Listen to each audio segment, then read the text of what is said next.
I've been looking forward to this conversation for many, many weeks, ever since I ran into Brian at Hot Docs, and we, as usual, didn't have nearly enough time to talk. He's one of my very favorite people to sit down, have a cup of coffee with, and just ramble on about all that's going on in the world of film and new media, and lately for him, branded content, which we'll get into a bit today. He sort of epitomizes, I've learned over the years, some of the most interesting people working in film are in the distribution and exhibition side, or running film festivals or programming for film festivals. And, Brian epitomizes that to me. He's just always been on the forefront of new trends that are going on in that landscape. So I want to do a little bit about going over your career, Brian, because it's a really fascinating one, and then get us to kind of where we are now. What trends you see. I just want to add also, Brian, he'll go over a little bit of all the various organizations he's been involved with, including the current one, Subgenre. But he has, I think, by far the best weekly newsletter that talks about all that's going on in the world of film and new media and branding, and what the latest trends are, and what and rants and raves and things like that. It's just fascinating reading. So Erica will put a link up to that, and I just urge everybody to subscribe to it. So Brian, thanks for being here. Welcome. And I don't know, I was looking back at some of your your career path, and heard an interview that you gave. It's up on YouTube. I think it's one of the Power to the Pixel talks you gave. Oh, wow. Oh no, actually it was something else where they interviewed you, and you mentioned how we talked about how you got into film, and why how you got what was so interesting to me was you wanted to be a neurologist, didn't you? Yeah. That was what I wanted to be from the age of 6 until organic chemistry 2 in college. And that's what kicked me out of it. And I realized I was not made for pre-med anymore. But I was always interested in neurology and attendant subjects. And I'm still interested in that and how it's overlapping now with all the things going on with AI and how we're thinking about cognition and computer and brain interfaces, and that's always been an interest to me. And cinema itself was always, the notion of cinematic thought, and so that's how I got into it, so to speak, in a weird tangential way. But I definitely was not smart enough to continue on the neurologist path, so I moved into humanities instead. So what got you into film? I mean, was it a love of movies? Did you want to be a filmmaker? Or was it always the business end that interested you more? No, it's I think like anyone, I've always, I worked at a movie theater in high school. It was one of my first jobs, mainly because I could go see free movies. And so I come at it from just love of movies, and I still, it's one of my favorite things to do is go to the movie theater. And now that we can start going again, I'm doing it more often, and it's my favorite way to see a film, even though I also enjoy seeing them on my phone as well. But my favorite's at the movie theater. But as I started getting into it, I realized pretty quickly that my friends who were becoming filmmakers who I admired, if you gave them $1 million, they would put every dollar of it and a penny more into a movie that they wanted to make. It was their passion that they had to put every dime into. And if you gave me $1 million, I would have probably done something different. And so I quickly realized that wasn't my passion to be the director, that I was going to put my heart and soul into making a film, but I was still very interested in being involved in the business. And when I was in, and I thought I was going to go into film theory and was working towards a PhD at Emory University and ended up interning at the Atlanta Film Fest and realized, wow, there's this other side of the business that has some semblance of a career to it. And I started in the programming side and very quickly um, became festival director at the Atlanta Film Fest, through a weird twist of circumstances, working with Ann Hubble, who at the time was the executive director of Image, Film, and Video, and just started to find my way into the field more on the business side. And I think a lot of it that I enjoyed from those very early days were figuring out ways to connect films that I knew people would love with a broader audience. And that's something you can do at a regional film fest.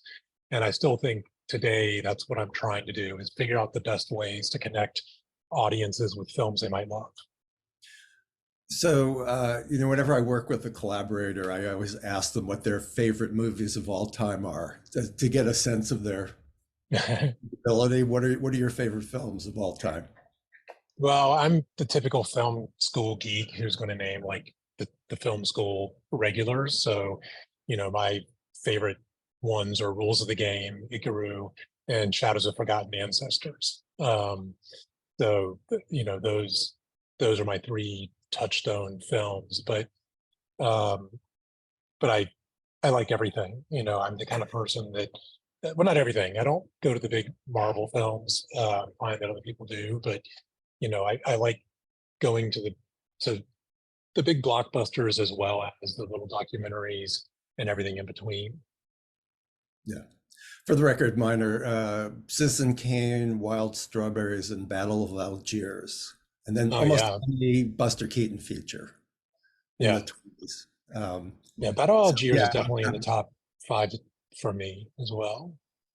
yeah. Um, But that's what I meant about, the people I've met in distribution, exhibition, are real cinemaphiles, and got into it because of their love of, classic cinema, at least the ones yeah, of a certain age. And I'm not sure that's true of all filmmakers I've met. Yeah, it's shocking to me when I speak to some filmmakers and ask for their favorite films that they can't even come up with them. It's very yeah. interesting. I I think there's definitely that crowd, but I recognize a lot of faces and names on this group, and I think most of the ones I know here, there's many people that I consider mentors here, and people I've learned a lot from over the years, and um, the ones I recognize here are all in the fives. They're people who have a deep love of movies, and I think um, they come to it from that notion. So, um, you know, to me, that love of cinema is what, and the history of it is what makes you a better artist, and it makes you a better business person on the business side of it. If you're doing it for those reasons, it's not, the stereotypical suit who just cares about the money and the bottom line, which is a lot of the problem we have right now with the consolidation of the streamers and them not buying the films that we love to make. I think that's coming from the MBA grads instead of the MFAs and MAs out there, and that's one of the problems. Yeah. So you went from image to renew media, which still Yeah, seems a really, really fascinating thing that you were doing there. Do you want to talk for people who don't know that? There's 2004 to 2008, I believe. yeah. I don't remember the dates, but maybe that's on my LinkedIn or something. Yeah, so Yes. Image in Atlanta, it's now no longer called that. It just is the Atlanta Film Society. But at the time, Image was one of these regional media centers, a lot of which have died off now. That we consider ourselves not just presenters doing the Atlanta Film Fest and out on film, but also monthly screenings and workshops and training and advocacy. Um, and when I decided to leave Atlanta, one of my mentors in the field told me that in the nonprofit sector, you should quit your job every 5 years before you get stale. And I think that's pretty true, and I still believe that. And at my 5 year mark in Atlanta, I started looking at other potential jobs. I hate to And say it, Brian, but you've been at subgenre over 5 years. I know I have to get a new one. Oh, I'm on mine. all That'll right, be we'll get to next. that. We'll get to that. Um, so um, I've tried a few different iterations that I'll talk about as well. But I actually was I was on the grant panel for the Rockefeller Fellowships, which at the time were being run by an organization called INVO, which stood for National Video Resources. And it's got a long, complicated history. But essentially, when I was on the grant panel, they said, "Hey, we're actually doing an executive director search. Would you want to throw your name in the ring?" And I did, and ended up getting lucky enough to get the job. But NVR was started when VHS was the predominant tech out there, and the idea was that it's convoluted, but the general idea was it was going to be a place where you could find all independent videos, and so they called it National Video Resources. That no longer made sense anymore as a name, and we would get phone calls where people were like, "Is this National Video Resources?" Like they just misunderstood it. And so we decided to rebrand, and we called it Renew Media. The idea that was about the new directions in film. And so we still gave the Rockefeller Fellowships, which were for both film and new media makers. So it was about new media as well as traditional media. But it was also about rethinking distribution and new models for distribution and new models for bringing films out. And one of the big projects I launched when I was there was called Reframe, which was a project funded mainly by MacArthur, but in collaboration with Amazon, to digitize thousands of older films that were stuck on the shelf in analog formats and bring them back out to the public. And we built what was a working system that was very curated. We had a lot of list making. It was kind of like if you mixed Letterboxd with Netflix with an archive project to bring back older films. And it was quite successful in we got at least 1,000 movies digitized that were stuck on the shelf before I left. But at that same time, I merged the organization with Tribeca, and it became the Tribeca Film Institute, and it became a program of Tribeca Film Institute. And after just a few years there, I actually moved on to other jobs. And that program continued under Kelly Devine, who I think is a D-Word member as well, for another year or two. But then at some point, along with the entire Film Institute, it got killed. So what happened to the 1,000 films that got digitized? Those filmmakers kept their rights. So Mhm. that was one of the key components, was the filmmakers kept their rights to all the projects. So anyone who digitized their projects got a digital master returned to them. And presumably they can do anything with that master they want to. And the majority of those films are still available for sale and rent on Amazon.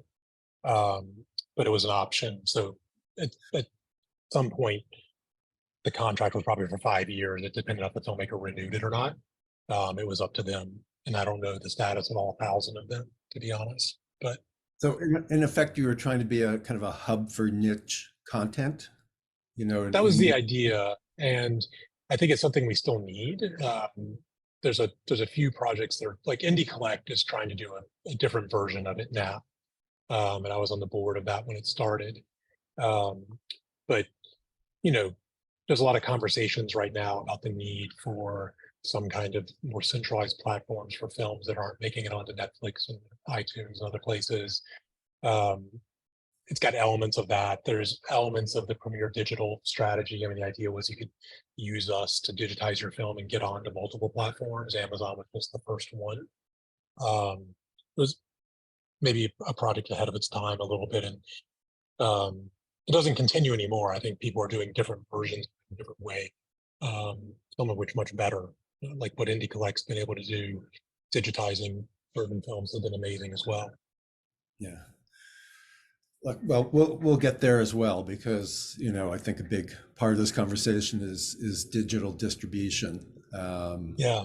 But I'm curious, you went from, well, this, by the way, also coincided with a company called Netflix going Yeah, from DVDs to streaming.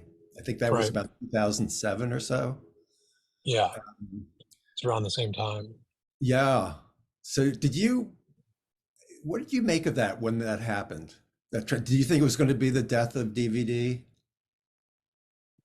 Um, I didn't know. I mean, I'm not smart than anyone else here on that. I wasn't sure, but I I do know that the myth that they did this great pivot from DVD to streaming is complete bullshit. I mean, the reality is Ted Sarandos and what's his name, Reed, were going around to people talking about being a streaming place. That's why they call it a Netflix. So before they launched DVDs, that was their idea, was to be a streaming only platform. And they realized quickly that at that time, bandwidth wasn't fast enough and it was too expensive to move into that. And it was easier for other reasons too. The way copyright law works, they could just buy DVDs and like a Blockbuster distribute them. Whereas they would have to do licensing for streaming, et cetera. So it was always part of their plan to be a streamer from day one. And DVDs were actually their hack to build the business when they couldn't be streamers first. So I wasn't shocked that that happened. And when we were building Reframe, Netflix was one of the groups we talked to in addition to Amazon about being our digital partner. And at the time, we just weren't able to get them to agree to it, and we made a deal with Amazon. But and by the way, the deal with Amazon was they would digitize everything completely for free at their cost, and the only stipulation was you had to make one version of it available for sale or rent on Amazon at whatever price point you wanted to set, and at premium terms that were better than you would get going direct to them. But it was not exclusive, so you could put the film on any other platform, including YouTube or Vimeo, which was launching around that same time. So why do these streaming companies like Netflix and Amazon change their policy? You know, it doesn't cost them anything to keep these movies that they've licensed up there. And yet, you know, in the old days, Netflix acquired just a ton of films, even, and it was a real opportunity for smaller films and documentaries to get attention because they had this thing, if you like this film, you might like that film. And they were suddenly making recommendations Yeah, based on your viewing habits. And Amazon, you know, what's it to them to have it? And then yet a few years ago, they started pulling documentaries off. Why did I they think do there's a that? I think there's a few different things at play. One is, I mean, I remember going to a NAMAC conference where Ted Sarandos was on the stage with Kara Mertes, who at the time was at POV, and they were talking about Netflix, and everyone was talking about how it's going to be the savior of independent film. And I remember people in the audience were literally like thanking Ted Sarandos, like, "You're saving films, you're saving independent film." And I was like, being the cynic I am, I was like, "This isn't going to last long, folks. Give me a break. They're going to build their business and then move on." And the reality is, it doesn't technically cost them much to have the infinite jukebox library, but there's no need for them to license films that no one's watching, for one. And if you talk to Netflix executives, they would tell you that there were a ton of films they were licensing that were in your DVD queue or were in your Netflix streaming queue, but that people weren't ever getting around to actually watching. A lot of people would put things in their queue because they wanted to have rules of the game in their queue, or Citizen Kane, to show they were cinephiles, but they never got around to watching them. And so they realized, if we can put money into something else, why not? I think the other thing is they are going, Netflix in particular is going for subscribers, not individual um, one-off users. And for subscribers, um, it's all about how fast you can get new subscribers and how you keep them and don't let them churn. And showing new original content all the time is what they thought would bring in people. So you put every dime into new streaming shows instead of little indie films that aren't going to necessarily be the thing that attracts the mass audience. They want big numbers. And I think there's a lot of people that want to see the docs that everyone here makes. The Netflix executives, the higher up ones at least, don't agree. I think a lot of the acquisitions people at Netflix and Amazon are actually are allies. They actually do like these movies and want to show them. They just can't convince their bosses to spend the money on continuing to acquire these titles. The problem is not just that they're no longer acquiring, like you'll read all the news about all the documentaries that were at Sundance this year that didn't sell to any of the buyers. The problem's bigger than that. They're actually now not renewing licenses from films that they even bought 3 to 5 years ago. So films that are reaching their 3, 5, or 10-year term on Netflix and Amazon are finding out they're not getting renewals. So films that you thought you sold to Netflix are not going to be there in 5 years, or maybe that movie you have in your queue, that documentary you've been wanting to see, it's going to disappear. So that's part of the reason. I think there's also, for certain films, there's censorship. I think that a lot of the services, there's certain films, especially if they're very political, and might anger the powers that be in India or China in particular. They're not even acquiring those films because they're trying to expand into those territories and don't want to upset anyone and have any problems. So there's a censorship issue.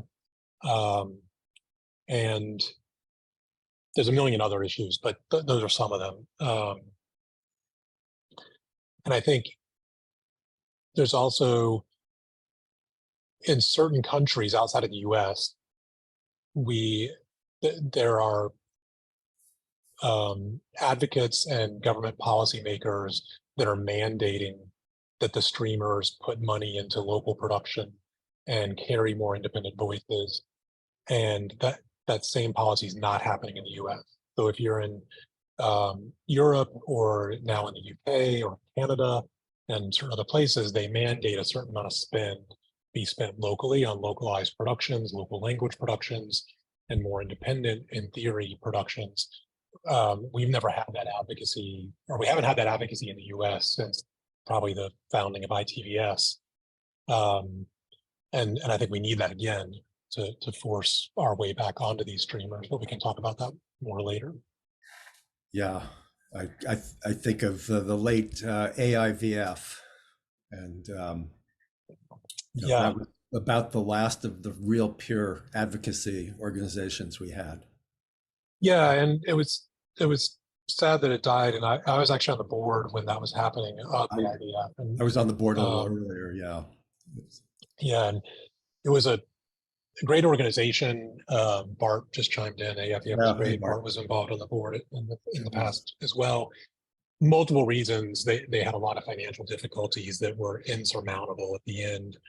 But also, what I found really distressing was when AIVF was close to death, myself and many others, I wasn't the only one doing this, by the way, it was many, many people. Like, I was calling up foundation officers at Ford and MacArthur and other places saying, like, this organization is one of the only ones advocating for what independents need. It's crucial to the future of the field. And they literally would tell me, I don't care. Like, I don't understand what you're saying, why it's important. They were completely into, I think it's good enough to fund ITVS, it's good enough to fund the IFPs and film independents of the world. They didn't see the need for the advocacy component. And I think now we're seeing it bite us in the ass, because we've all chased the Netflix dream and the big streaming plays, and now that we don't have anyone advocating for the policies we need and the things we need in place, we're not going to get them anymore. And the institutions that do represent us, quote unquote, like the Gothams, they care more about the Gotham Awards than they do about advocating for independent filmmakers. So it's taken 10 or 15 years, but now we're seeing what happens when you don't have an advocacy organization in place. So what kind of, you talked at Mountain Film about having, doing activism around policy changes for it. What policy changes do you think need to be made?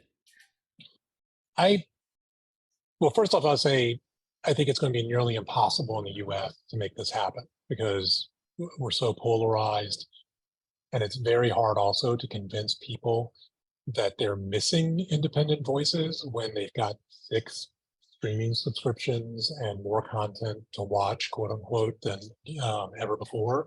And so to try to make the argument that they're missing independent voices is going to be really difficult right now.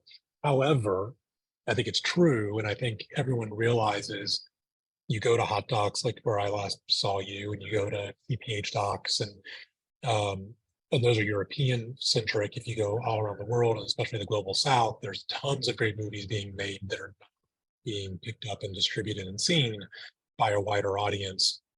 And we need policies in place that, essentially the same way we said the airwaves are off and we need a public broadcasting system, we need to be saying the internet was built and it's a public good, and it was built on the backs of government funding, et cetera.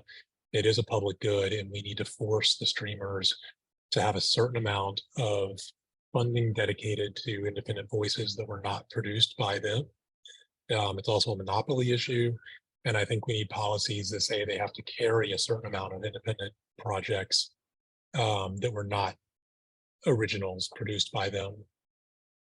And that's going to be a really difficult fight to have. And especially in the US also, because if you're in Canada or in France or wherever, you can say, we're also battling American hegemony.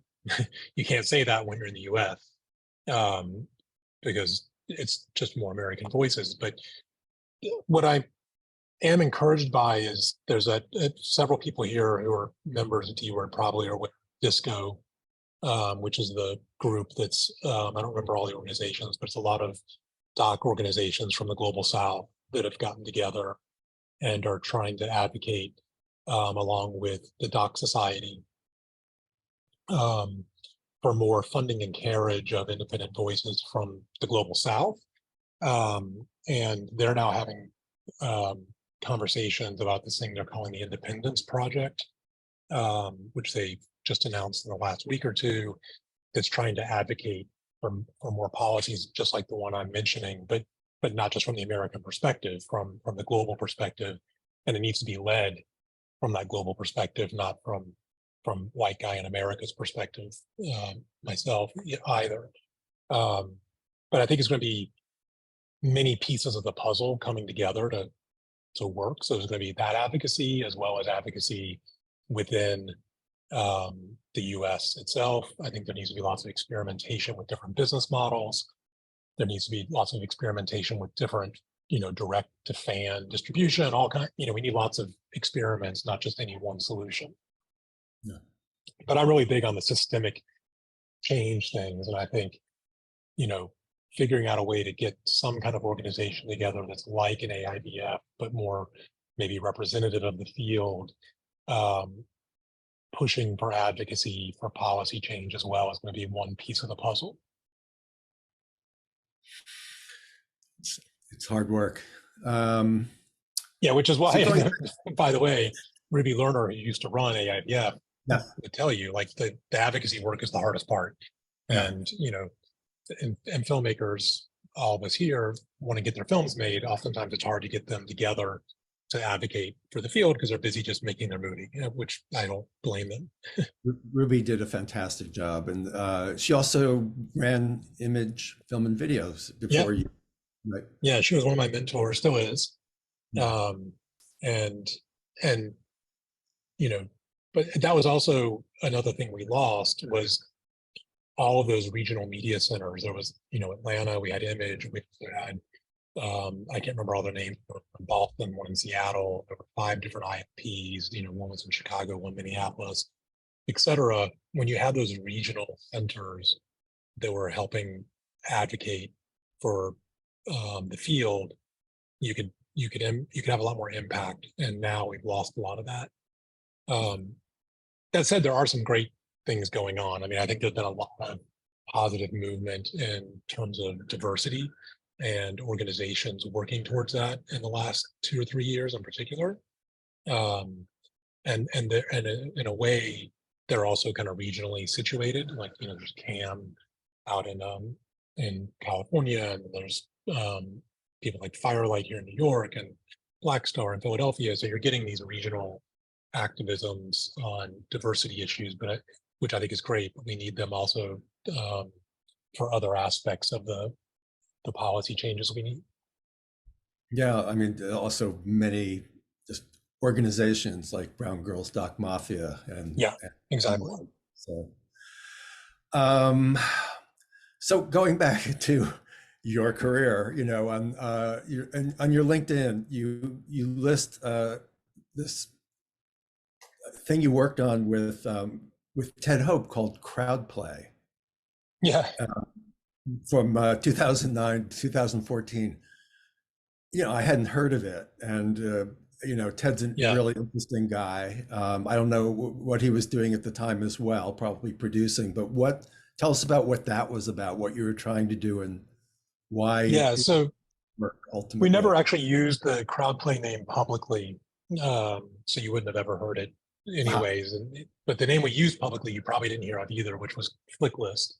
Um, and so Flicklist was an app that we were building that would help you find the best movies to watch based on recommendations of people you trust. And um, when we started it, Letterboxd didn't exist, and IMDb didn't have even a watch list. Even Netflix didn't have a watch list function. You had a queue, but like the idea of a watch list wasn't as predominant as today. And the idea was you could make one great watch list for everything you wanted to see, but also share it with your friends. So I could know, I could look at what Doug Block recommends as the best documentaries of all time, and I could add those to my queue. And then when I want to go see a movie, and I'm like, why did I have Battle of Algiers in my queue? It would remind me, oh, Doug Block recommended that to you. That's why you wanted to see it. And it would also let you know what services it was streaming on. And we were also tying into all the theater data streams and API. And the idea was if you're you could follow directors, actors, um, crew members. You could follow anyone, um, and you would be notified when a movie they were in played near you. So the idea was, if a movie was playing at the New York Film Festival or at the IFP Center, I would get a notification because I was following that director or that gaffer, and I could see that movie when it came to my town. And we built all that out. Um, but we failed miserably. And essentially, Ted and I learned a very valuable lesson, which is never found a tech company unless one of the co-founders is an engineer. Because mm, when we had a problem with our lead engineer, um, the if I had been an engineer, I could have just stayed up all night in my house and coded the app and kept it going. But that wasn't something I was capable of doing, and neither could Ted. Um, so we ended up failing miserably with that project. And at that time, around the exact same time that was dying, is when Ted went to the San Francisco Film Society briefly before he went to Amazon. Um, and I was doing some consulting on the side, and started consulting very heavily with Sundance on a thing called the Transparency Project. yeah, Um, let's talk about that because that was another similar but you know different, very interesting project. Yeah, so the Transparency Project was a brief-lived project that Sundance started with CineReach, um, to try to pull together all the data on what films were actually making in the marketplace, from all different revenue sources on distribution, all of which is hidden. Yeah. So what we were doing was going to filmmakers directly and getting their actual reports from their distributors or from their self-distribution and aggregating all of that data into a central database. And the idea was you could use the system we built to model out a film's potential revenue. And it was all anonymized. So you weren't able to look at your particular film, Doug, that you made. But if you participated in the project, your data was in the system anonymized. I'm And curious, even though Brian, even though it was anonymous, did you have trouble getting data from the filmmakers? Um, we had no trouble with filmmakers agreeing to do the project because everyone could see the need for sharing data and being able to build their comps for raising money in the future and applying for grants and all those kind of things. The problem was actually getting the data itself once they agreed, because I think a couple things.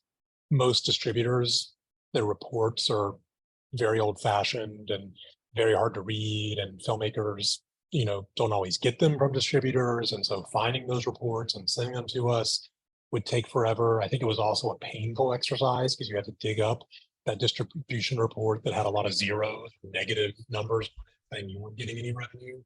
Right. So it was hard for people to get around to doing it. But we were slowly building a system that would aggregate that data. Unfortunately, I was managing the day-to-day project, like gathering data and putting it together. But the powers that be weren't able to raise the money to keep the project going.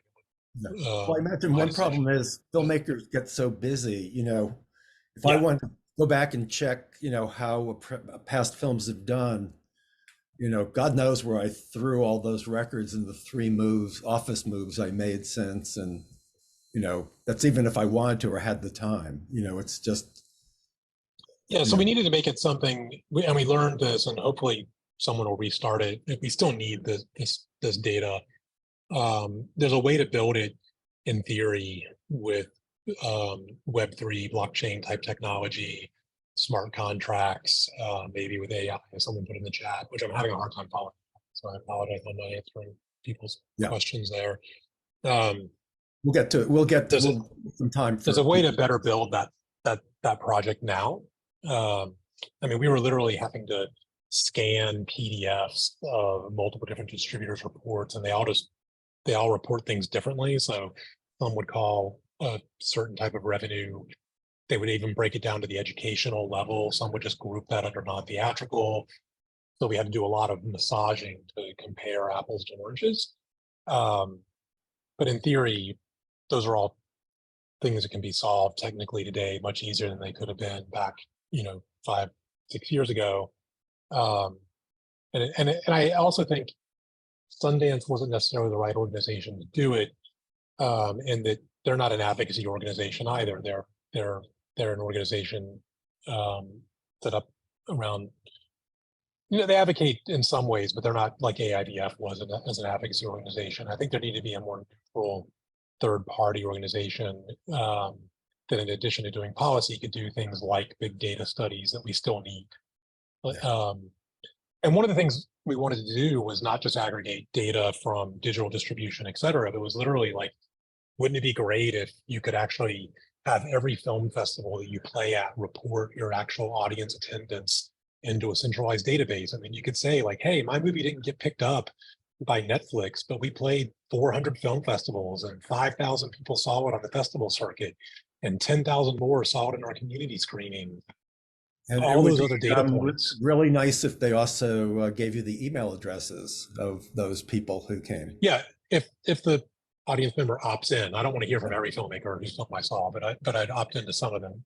So all those kind of things are still things we need, and I would love to see someone build them. I know Brian Storm's on here, and I know he knows how to build this stuff, so I'll put the word out there. Maybe he could help build it. But there's just so much data we need, and so much advocacy and policy we need, and there's just not a central place working on it, unfortunately. Yeah. I mean, it seems to me a lot of this is going towards, this idea of self-empowering filmmakers, indie filmmakers, doc makers. You have talked in the past, I mean, both know the famous, 1,000 friends and followers of Kevin Kelly. I mean, it all seems to kind of fit what you were doing with this idea that filmmakers could, if they just had worked on building up their personal brands, getting to the brand issue, and kept in touch and were kind of prolific enough in terms of communicating with their fans and followers, not just for Kickstarter campaigns, but in terms of kind of career building. Um, I mean, I know that's something you've talked a lot about in your newsletters. Yeah, um, I think everyone should do it. I'm an advocate for it, but I also am a realist and know that not every filmmaker is good at that part of it. And it's a lot of work, Yeah. um, especially when you're trying to make a good movie at the same time, and focus on your art. And um, so I just want to acknowledge that it's not for everyone, but I do think that the, there's many filmmakers that I admire who are able to build sustainable careers because they built up their audience and they kept that connection. And you know, the famous example that everyone here will know is Gary Hustwood is doing a great job of that with his films. And granted, his films have a very identifiable niche type of person who wants to watch them that's very sizable. So it's not duplicable for every filmmaker and type of film either. But when you do spend a little bit of time on building and maintaining your fan base, you've got a little army of people who are going to help promote what you're doing. They're also going to be your the first person to buy your film, to rent your film, and then spread the word to others. And so I think the more time you can spend cultivating that audience, it'll be good for everyone. Um, but it is hard work, so I just have to acknowledge that. Yeah. So let's talk about your move into consulting and working with brands.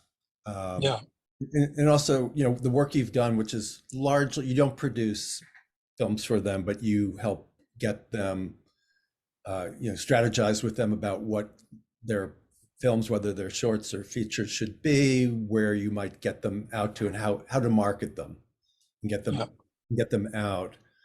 Um, so I'd love to hear more about that, and also whether you think that's a viable route for, you know, our starving documentary filmmakers out there.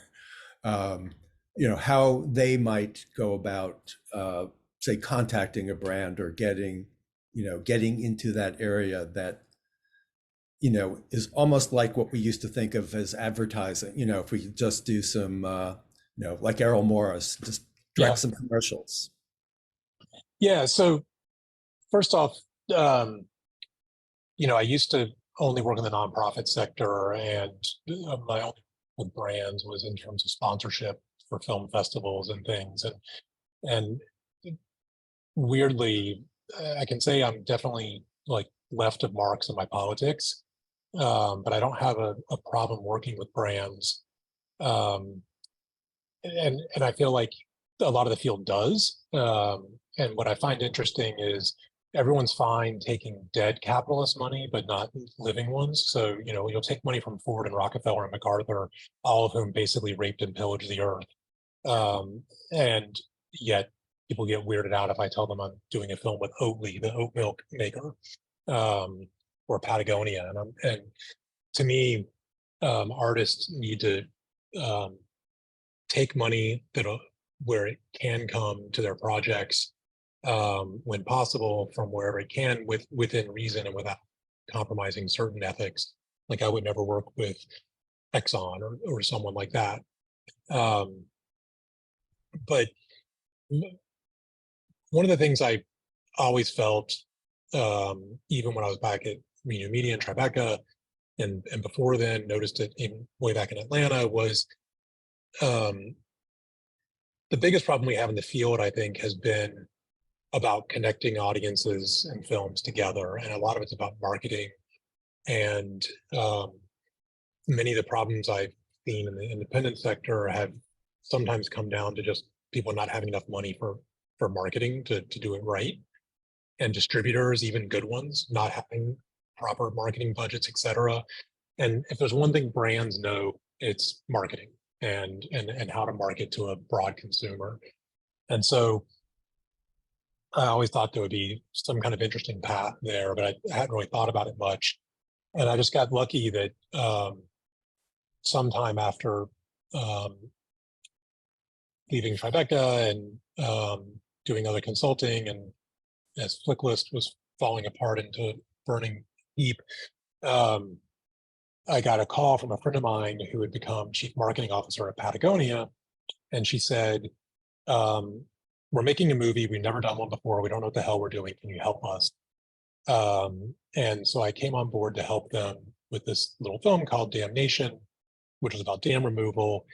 And my company distributed it globally, festivals, theaters, impact campaign. We had partners we worked with at the time, Caitlin's company that doesn't exist anymore, Film Sprout.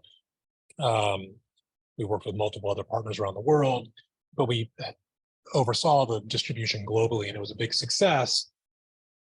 And all of a sudden, multiple other brands started coming to me. And what I realized very quickly was they needed help figuring out what they wanted to make, how to make it and make something good, and how to distribute it to a broader audience. But there was plenty of producers out there to make the films they wanted to make, and I could connect them to great producers. And part of what I still do and love to do is connect them to filmmakers they don't know and filmmakers that they wouldn't normally go to.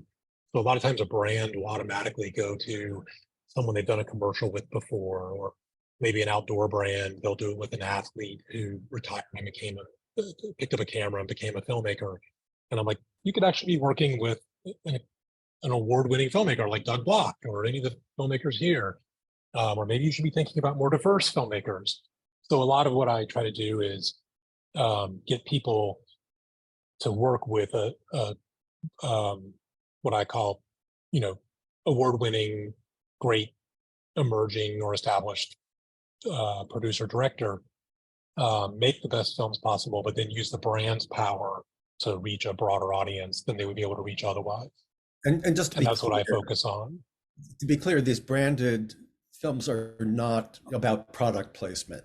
They're not at all advertisements. In fact, oftentimes they won't have any mention of it. It's more the marketing. ones I work on, they're real movies. We played them at every film festival under the sun: Cannes, Sundance, Toronto, any fest you can think of. We've sold them to Netflix, Apple, Disney, and there's no product placement. They're usually values aligned, so it's more about signaling to customers that they care about a certain issue. And you can be cynical or even just realist and say, at the end of the day, if you feel better about the fact that Patagonia cares about the environment, you're going to feel better buying their jacket. So there is some marketing element to it. But in the case with Patagonia, Yvon Chouinard, the founder, truly does not give a flying fuck if he ever makes another dollar. He wants to change the world. And you can see that in what they've been doing with the company. It's now a public benefit type company where all the profit's going to be going to public good eventually. They're using movies to have an impact on issues he cares about in the environment. A good example, the film we're premiering tonight, John Deere funded the film. It's about volunteer firefighters. The film's called Odd Hours, No Pay, Cool Hat, which is a saying that firefighters use because that's what it is. Odd hours, no to look at, you get a cool hat out. John Deere is nowhere in the movie, but John Deere does a lot of work in rural communities, not just rural communities, lots of suburbs outside of New York City even are supported by volunteer firefighter departments. 75 to 80% of America is volunteer fire departments. And a lot of their employees end up becoming volunteer firefighters in rural communities. And John Deere, the founder himself, was a volunteer firefighter. So mission-wise, it's aligned to John Deere, and they're putting up the funds for all the distribution we're doing right now.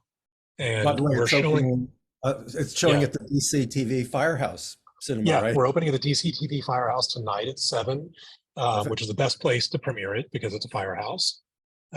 We have firefighters coming out as part of the audience and the Q&A. But what's important that John Deere's doing, actually not the theatrical, it's the fact that they're their funding is enabling us to put it in to as many fire departments who want to show it for free as a recruiting vehicle to recruit new volunteer firefighters.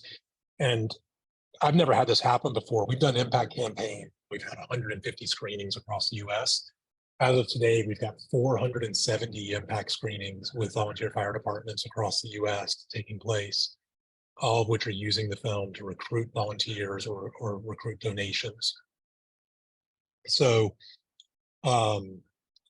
we're very much focused on public good with that project, not with selling product. Right. That said, at the end of the day, you might feel better buying your tractor or buying your John Deere hat because you saw it, but that's not the purpose of it. So, oh, sorry, Brian. But I just wanted to step back into your question about filmmakers doing it, though. Yeah, like let's say, I mean, there's 141 participants on this Zoom. I can almost see 140 thought bubbles going like, oh, I have this environmental doc that's going to save the world, and Patagonia would be perfect. How do I get to them without going through you, perhaps? Is there? Yeah, don't come to me. I can't help. No, but I mean, is right there what's the way to approach a company that might that they want to pitch this very concept that to them? So a couple things. One, it's not for every movie. There are certain movies that should never have a brand attached because it's not appropriate to have a brand attached to it. It needs to be completely independent of any potential corporate influence whatsoever. If your primary goal is public media distribution, whether it's PBS or Arte France or Germany, they do not like brand funding for the most part for films. There's some exceptions, but for the most part, you'll be not able to get your film on public media. So you should not consider for those films. And global big picture, the last thing we want is for the majority of our films to be funded by corporations. We need independent media as much as ever before. I'm not advocating that everything should be brand funded. Right. But let's say if you want, if you've got something that you think would work, it is a possible route, but I'll also caution that it's really hard to break into finding the right people to talk to at those brands to get them to fund your movie. And well, I'll give some hints in just a second of how to do that. So the film that's premiering tonight with John Deere, that was actually an independent film, actually an independent individual who wasn't even a filmmaker. He became a producer who wanted to make something about what might be good stories in America and a divided America. And he discovered that volunteer firefighters were such a group. And he approached John Deere as a cold call and convinced them to fund the movie. The way he did that and the way anyone would go about doing that is you've got to really just like when you're trying to figure out how to get foundation funding, you have to do a ton of research. You have to get to know program officers and know who to approach and all that kind of stuff. You've got to start looking at, okay, if my film might overlap with certain brands, I need to find out which ones those are, who are the brands in space that care about environmental. Let's just stick with environmentalism as one topic for now. Which are the brands that are making public statements that they care about climate change, sustainability, the environment.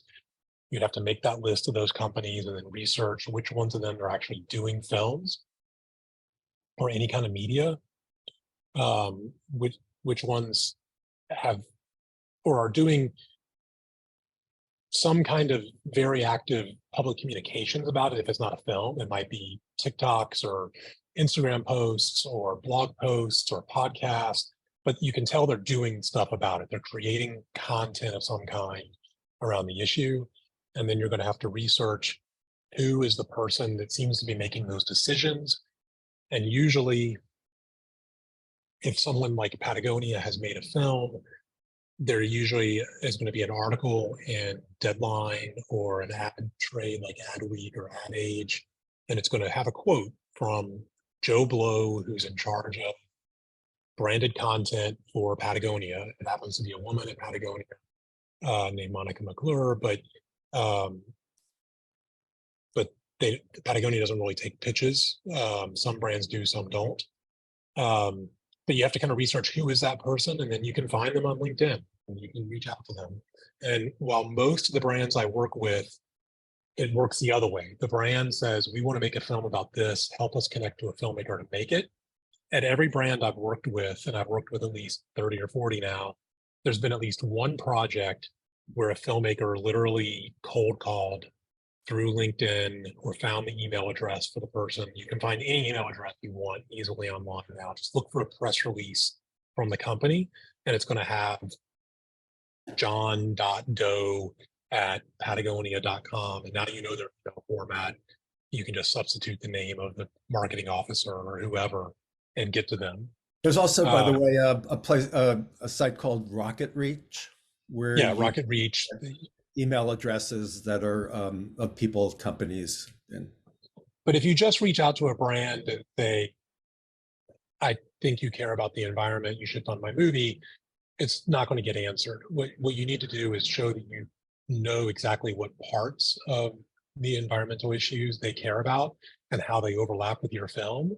And you need to say how you're going to help that brand get that message to a wider audience.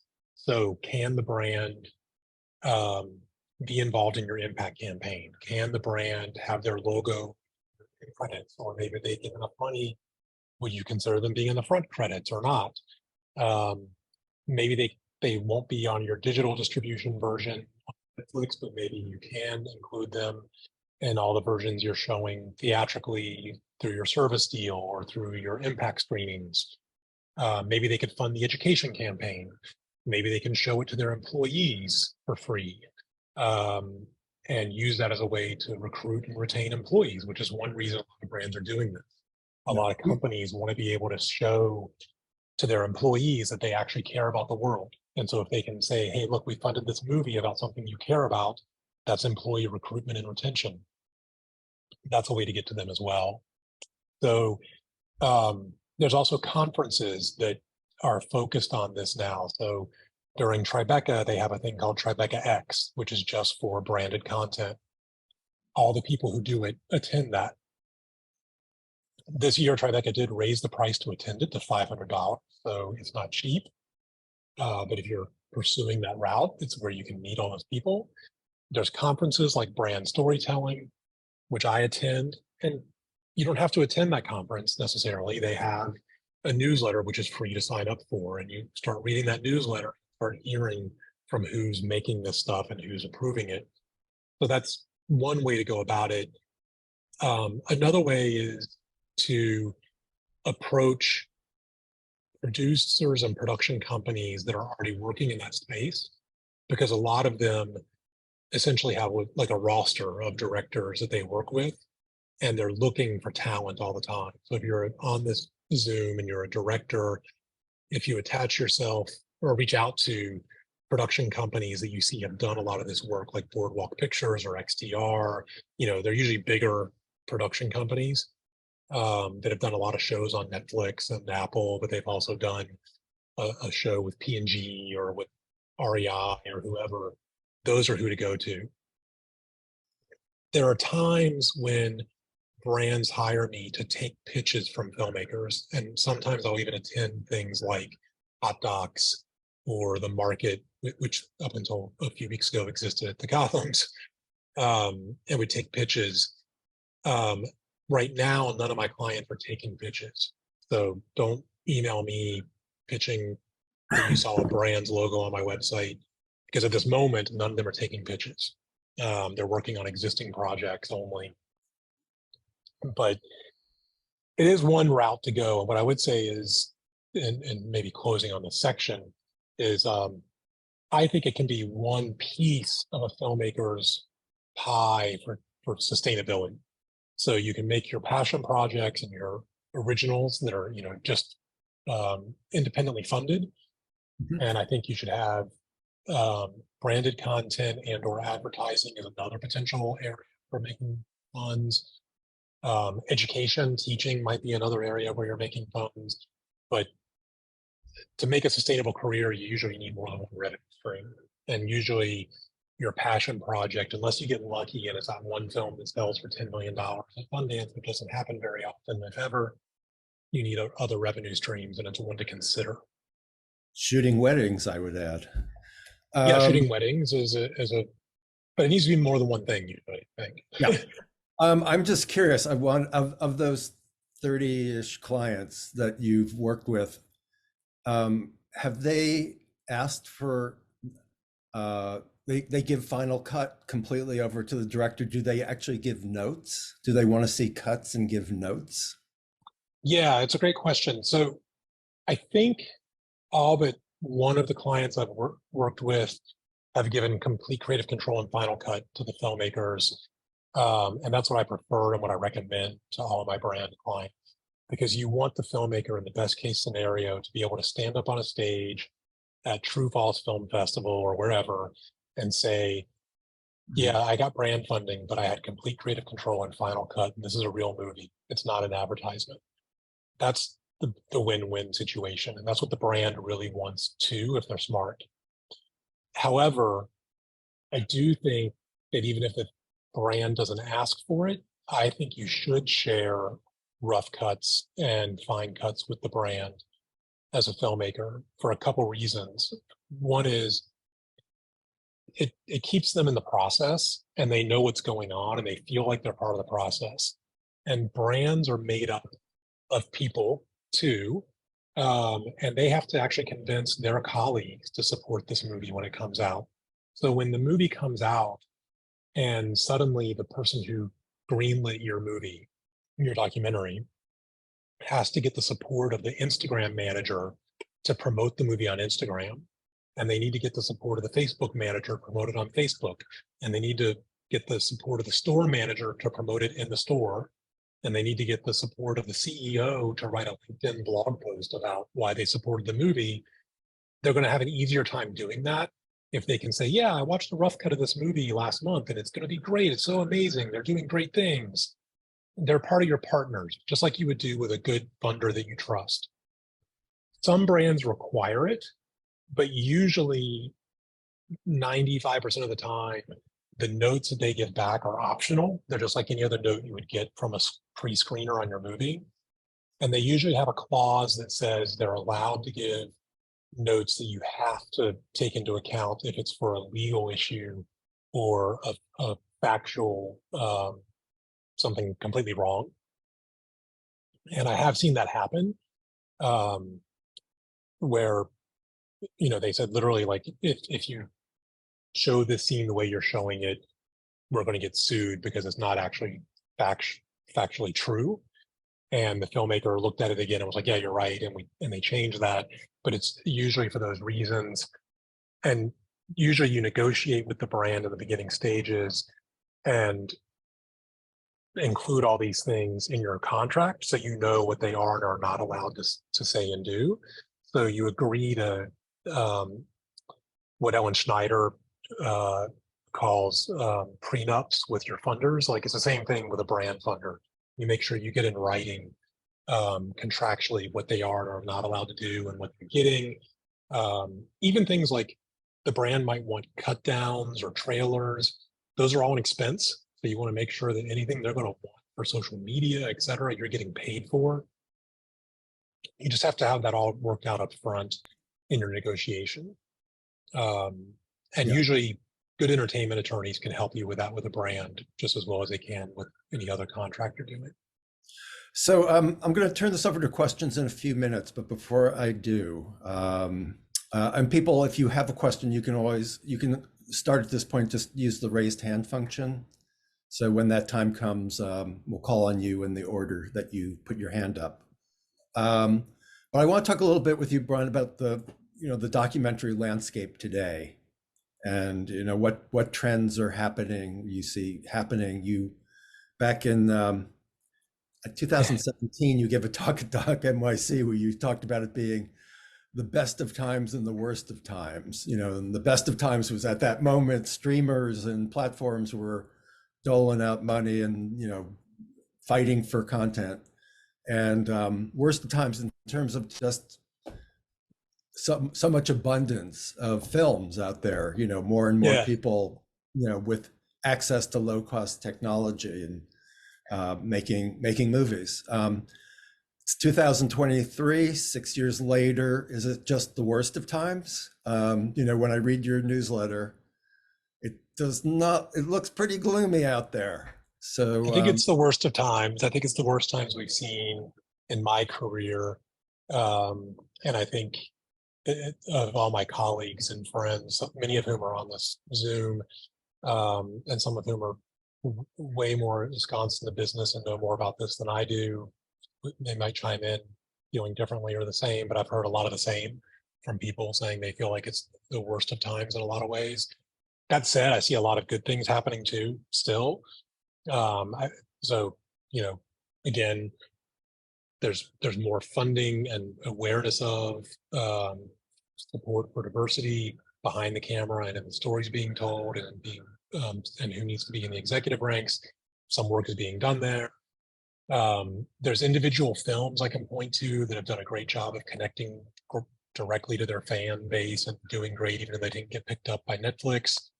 There's companies and filmmakers I can point to that are selling their films to a Netflix or someone. But overall, there's a ton of movies that are great, that are playing film festivals, audiences are showing up, and they're not getting bought for distribution. And even when they do get bought for distribution, if you talk to the distributors, to be fair to them, I spoke to a very well-known one who distributes documentaries to theaters and then to places like Netflix and Hulu just the other day. And she was like, look, we can't afford, we're not making back the money on these movies to afford what filmmakers are spending on them. So we're not able to pay for the movies what would break even or make a profit on these films. And they're not going to pay more than they can make back.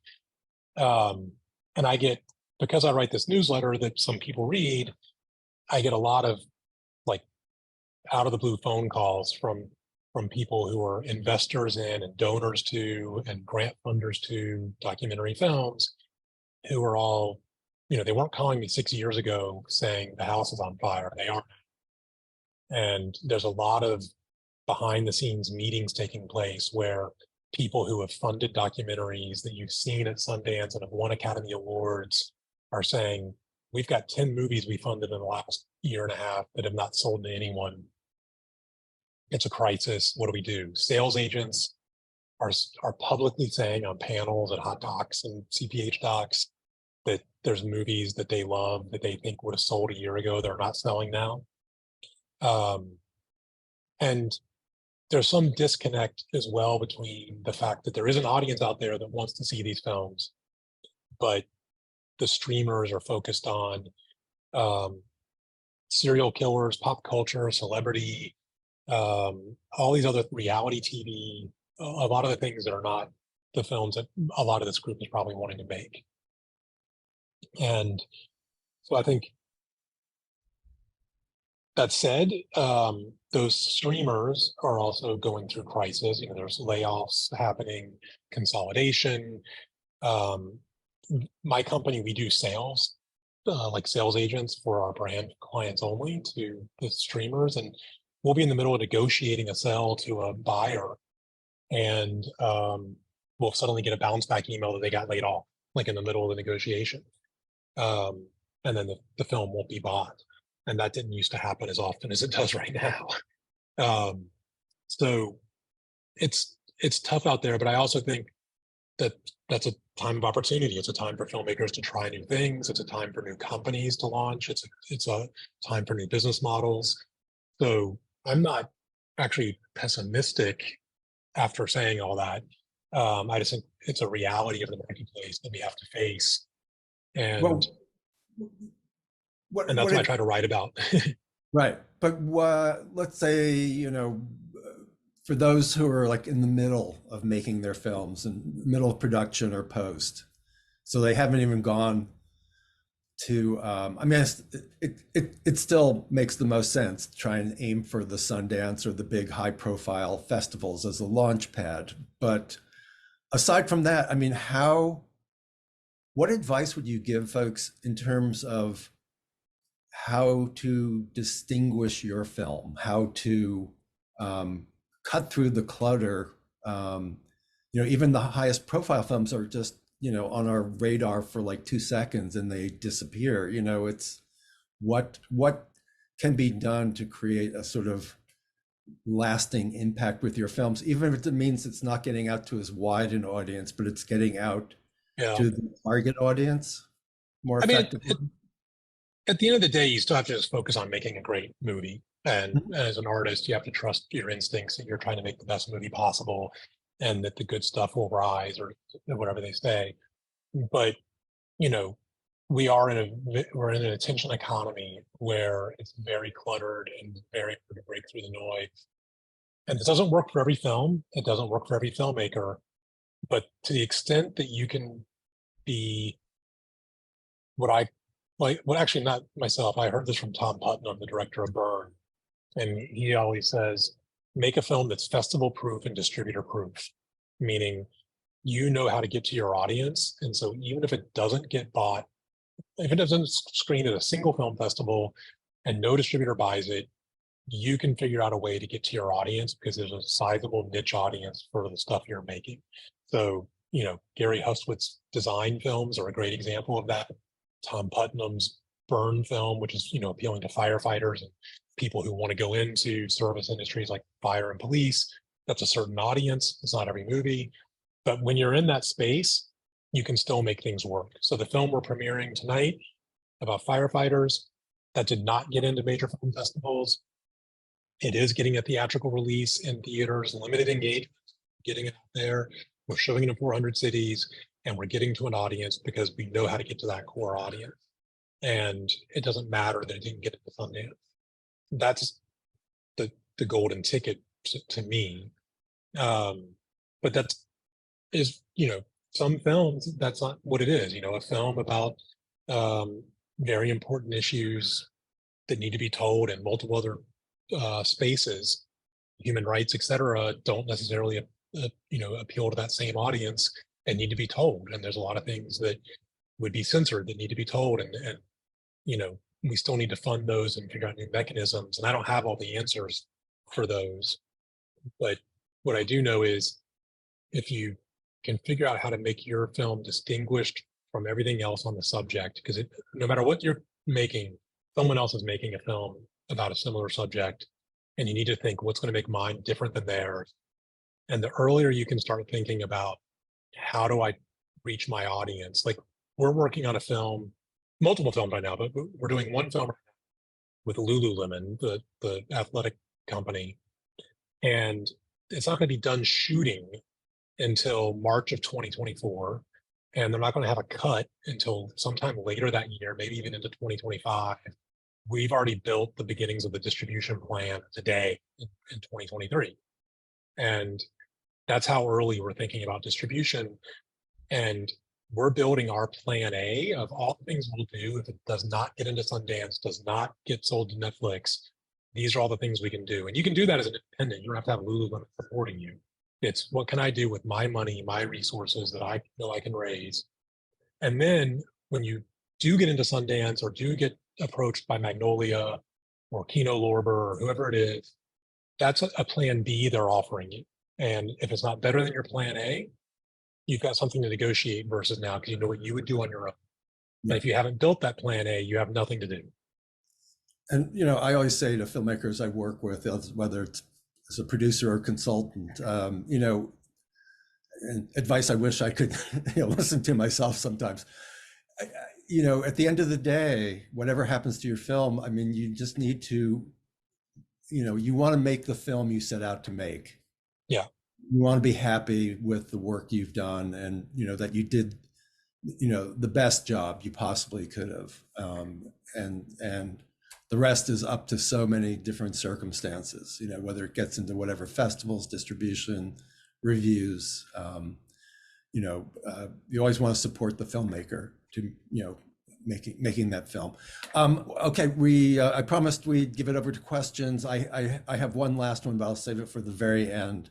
Brian, do you have a few minutes to go over 1:30, or you have a hard out? I think so. Okay. I believe Great, I do. Erica. Just so Yeah. you're aware, I I, won't be able to stay beyond I saw, 1:30. but if you make me a host when you You go. are a host. Oh, Awesome. well. Oh. Thank you. And I missed every single statement and question on the chat, so bring up No, any of those. that's Doug. why we have some raised hands here. So Gordon, you are up first. Hey, Brian. Hey, Gordon. Hey, it's been a minute, man, since we've seen each other. Yeah. Yeah, during that conversation, we were talking about empowerment, and I wound up working with Sinalon when Parole was there, and subsequently have had interesting conversations with participants. But my question is, from the standpoint of an investigative piece, how do you deal, or how do you suggest dealing with those institutions, small p progressive, that are risk averse? By example, Ford told me flat out, you're not touching healthcare. And yet, Ford is a player that one needs when dealing with, these types of subjects. Yeah, it's a great question. I think there's a lot of that happening right now too. And, the small p progressive organizations are only approaching certain issues and not others. And definitely brands are not the place to go because they're only approaching safe controversies. Yeah. And so my only advice there is probably what anyone else here on the Zoom would give you, and you probably already know, unfortunately, is you got to find individuals that care about the cause and find them directly. And that may end up being the CEO of a company and they do it on their own, not through the company. It may be a donor who sometimes you'll find, I found donors who even have funds you can apply to publicly, but they'll give funding of their own separately for things that they care about that aren't part of the official organization mission.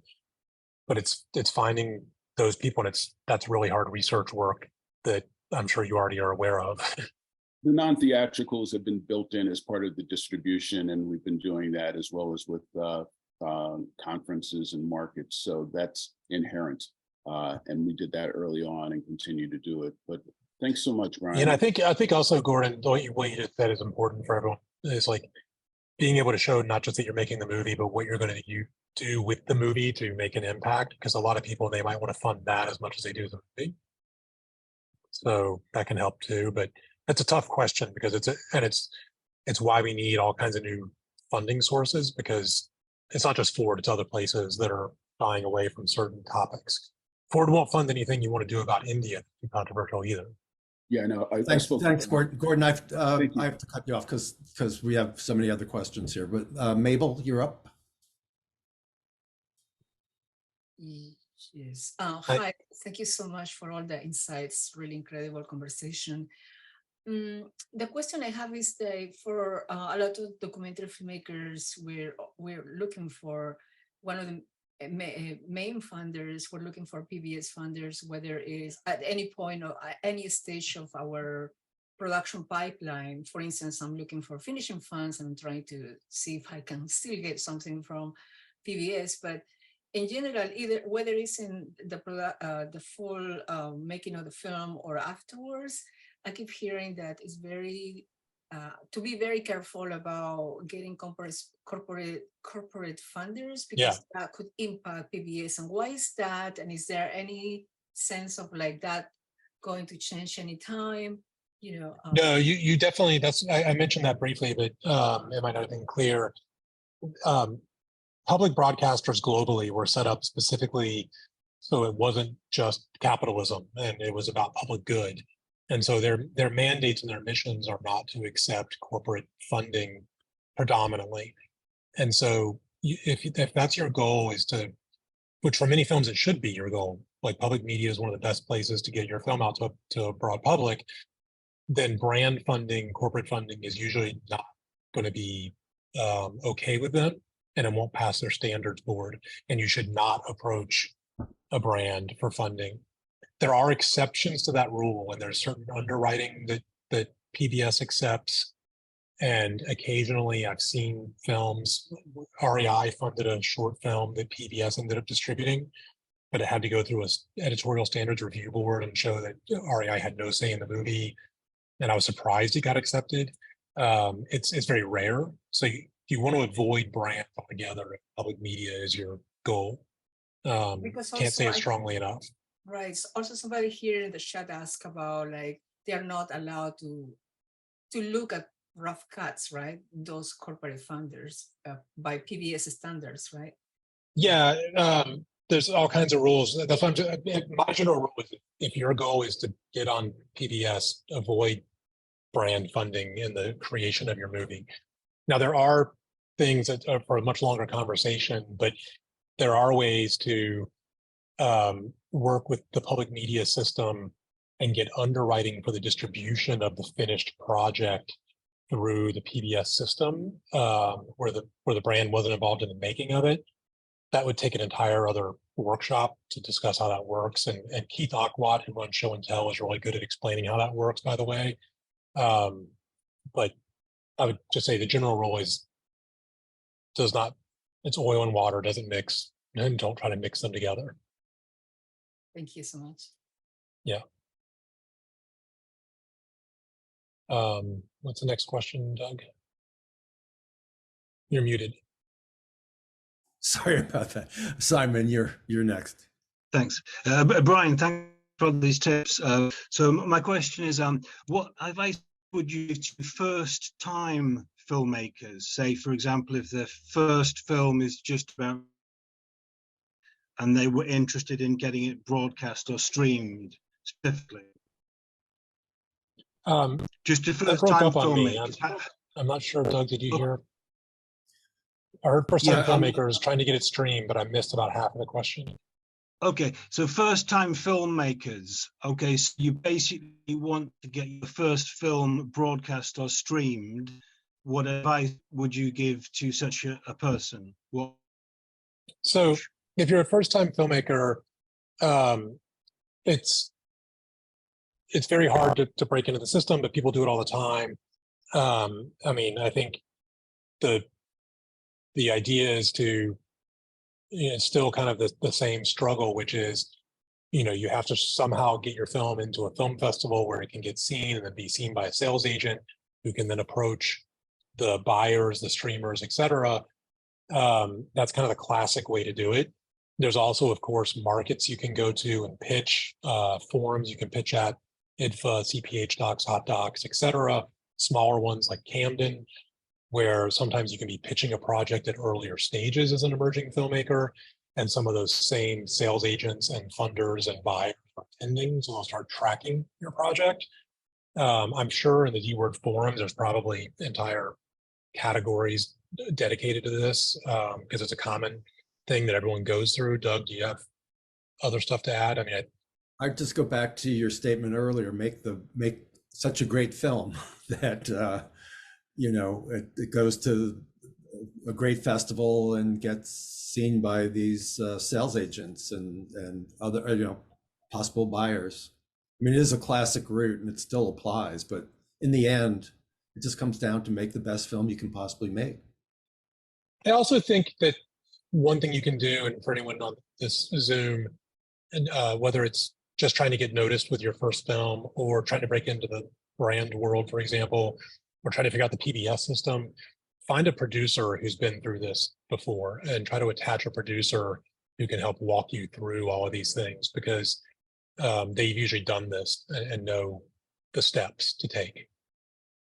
Yeah, and I would add to that, I mean, this come up over and over again in our D-Word Zooms over the past 3 years, Brian. Everybody wants a producer, attach a great producer, with no funding or not enough funding. So I recommend, consultants, even the busiest of producers, are willing to spend a day here, a day there, half a day here, they'll always have the time for that. And they can be a huge help.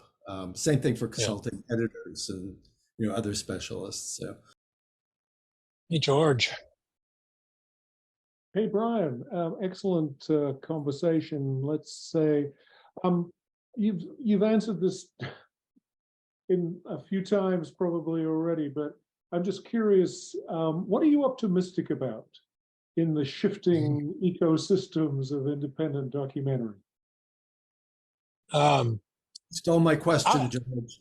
I'm actually optimistic about a lot because I feel like there's so many, I mean, in spite of all the problems I've mentioned, if you are an astute film loving person or a filmmaker who also loves to watch other movies, you can find these movies and see them.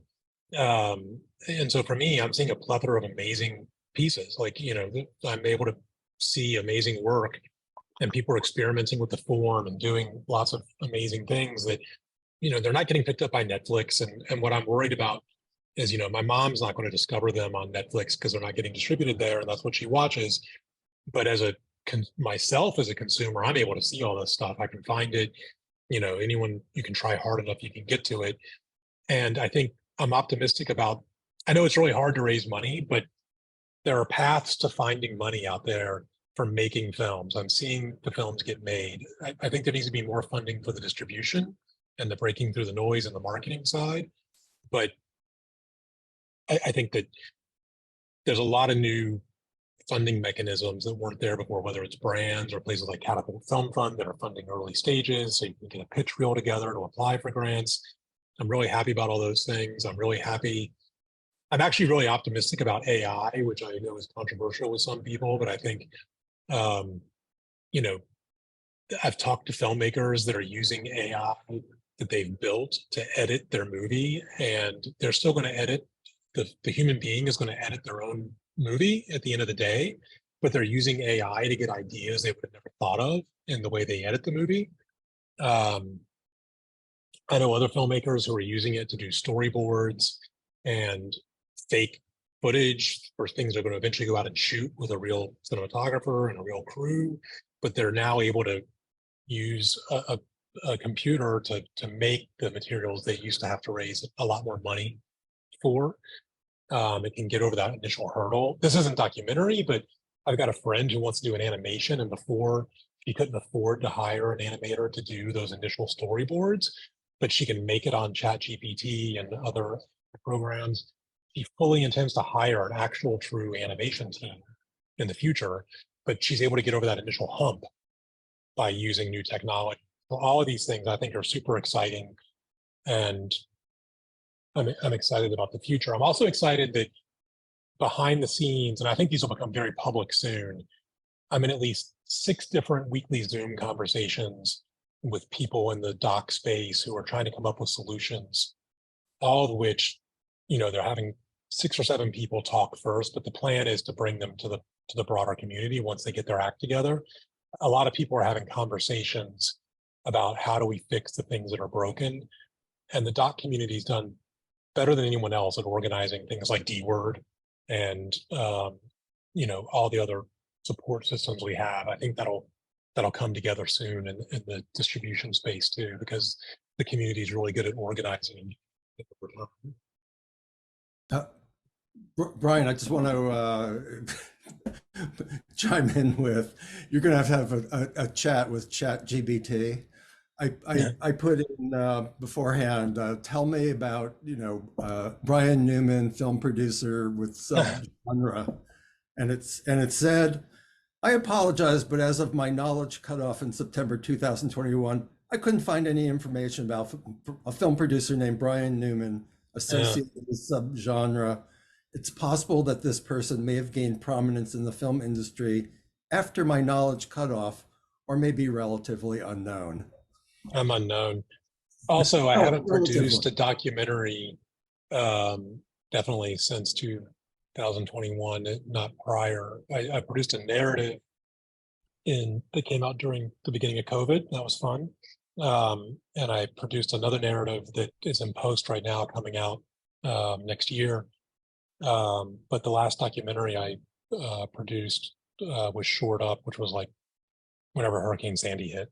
That's a while ago. So you had to put in, tell me about a blowhard who writes a newsletter named Brian. Gotten you a result.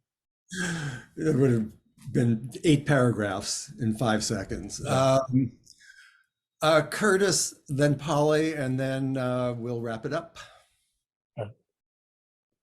Hey, Brian. One thing that I realized when I was working on this other project, and it was a fiction project, I was doing the documentary on this movie. And I mean, it was a $26 million movie with like, with like John Belushi and Marcia Gay Harden and all these other individuals. But then the movie never went anywhere because of what you were talking about with the noise and the clutter. And it was like a cute movie, but I saw more money being wasted on like equipment that wasn't being used for the day that then in the end could have been used on the marketing that could have, gotten through the noise and the clutter.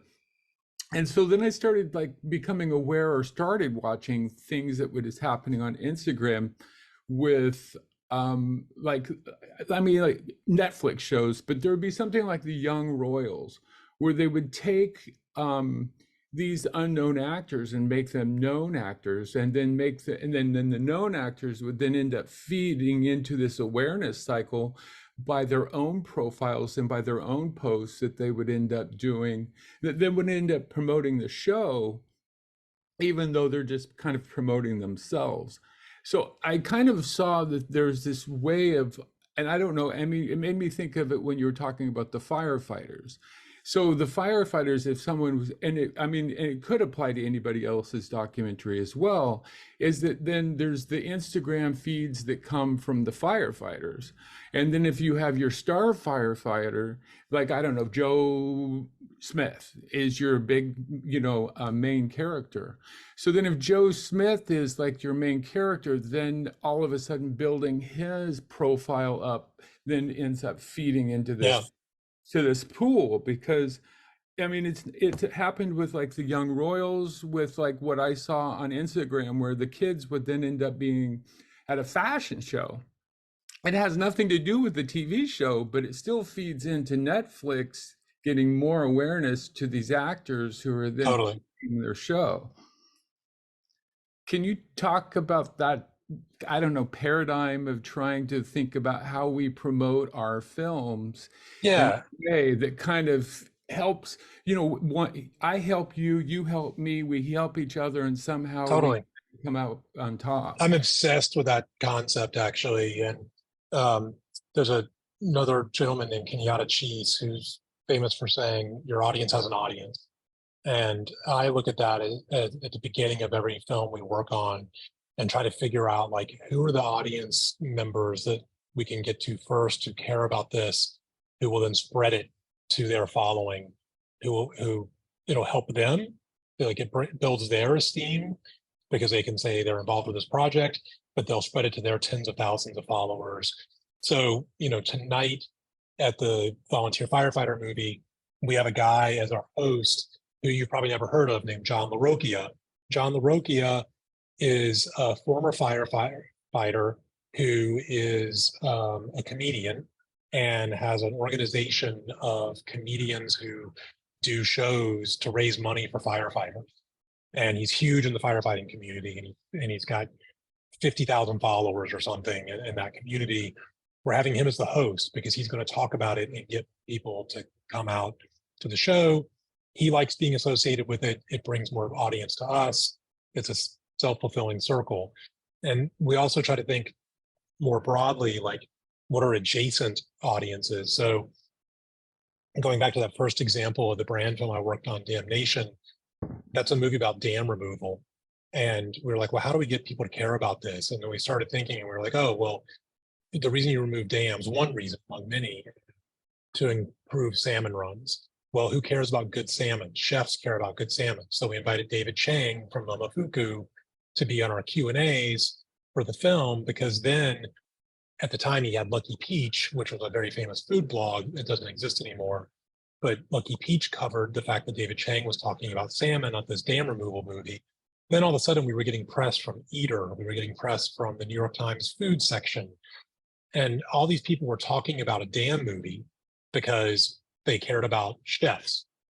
And it was like this crossover audience. And so that's what I think it's all about, is figuring out, I mean, the most crass way, if you're casting a movie, that goes into your thinking about the casting, but thinking about the marketing as early as possible and trying to associate those kind of people with you, but also be really aware of who does, like, I've seen filmmakers attach Brad Pitt to their movie thinking that would get them extra attention. The reality is Brad Pitt doesn't help promote movies. I don't even think he has a following on Twitter.